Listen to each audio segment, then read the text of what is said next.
আল্লাহু আকবার, আল্লাহু আকবার। এই যে শোনো, রমজান মাস, আজান দিতেছে মসজিদে, তুমি ফোনে কথা বলতেছো, চলো নামাজ পড়তে চলো। আমের কোন কাম আছে? আপনি জান কোন কাম আছে আমি কোন আর মুরব্বীকে কারণে একটু ফোনে কথাও কইতে পারি না। আমরা মরবেন কবে? মরেন না কে এখন?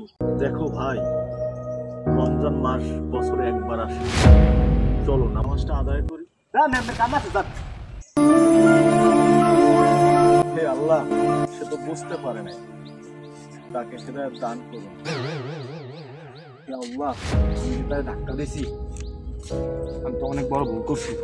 আসলে ওটা আমার উচিত হয় নাই। লোকটার কাছে আমার মাপ চাইতেই গেছে।